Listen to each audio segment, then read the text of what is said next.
Wewe. Mshika kwanza hela kula hii. Hivi mwanangu, kwa nini unataka kuacha sigara na bangi? Unazingua unajua. Acha kabisa, acha mwanangu. Mimi sitakuangalia tena. Niache bangi? Anafikiri kwamba nilikuwaga mvuta bangi mimi? Mimi nilikuwa mtu wa kanisani, watu walinibadilisha. Unajua ilikuwaje? Acha leo nikupe story.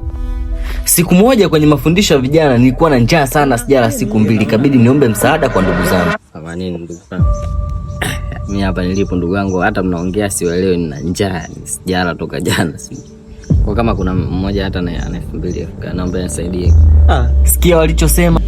Hapa sina hata 100 rafiki yangu. Na mwingine akasema bora hata usingesema. Okay, mchungaji akafika. Vijana, njoo tuanze ibada. Sasa wakati wa mafundisho ndo nikaja nikagundua kitu kikubwa sana. Yesu asifiwe vijana.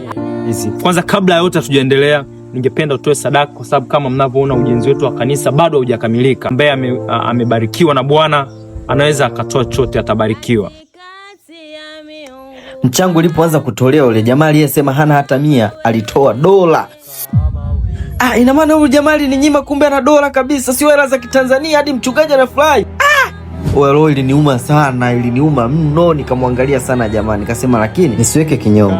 Ukafika muda wa mafundisho. Bwana wabariki kwa ajili ya matoleo, nazidi kuwazidishia. Sasa unaweza kuendelea na somo letu la vijana. Sasa kila mtu afungue sehemu yake ya kuandika kwa ajili ya somo la leo. Bwana asifiwe.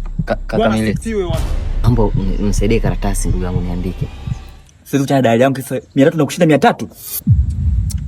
Kama mwenyewe nayo kwanza? Hana. Sana nayo.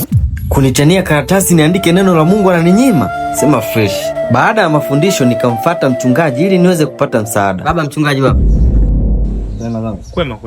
Samahani baba mchungaji. Sasa mimi hapa sina hata hela kula ndugu yangu, natoka jana sijala. Kwa nilikuwa naomba uniazime hata shilingi 5000. Nadhani kesho kwenye mafundisho nitarejesha. Sasa hapa mfukoni sina chochote. Na nikisema nitoe hela ya kanisa nikupatie itakuwa sio jambo jema. Kwa itabidi niongee na uongozi wa kanisa. Alafu sasa kesho tutajua tunafanyaje. Kwa kuwa na amani mtumishi. Unajua maumivu ya kuomba msaada ukanyimwa? Iliniuma sana sana sana. Nikatembea mtaani huku nina njaa, nikawaona woni wamekaa, ikabidi nitembeze gwara niwaambie shida yangu sababu siwezi kufa na njaa. Wanangu mimi niko naomba niazime jombo wanangu, hapa sina hata hela kula. Nataka wapi? Mimi namjua wa mkubwa wa kijiwe. Zungumza naye, mimi namjua dogo. Siku hiyo nilikula kwa sababu ya wauni. Wakati narudi kutoka huko nikawa natafakari sana. Kanisani upendo hamna, hata lift wananyimana, wakati huku wauni hata kipande cha sigara wanagawiana. Ndio maana mimi nikaamua kuwa muuni, nikavuta bangi au nifanye baya. Kama nifanye baya acha niondoke.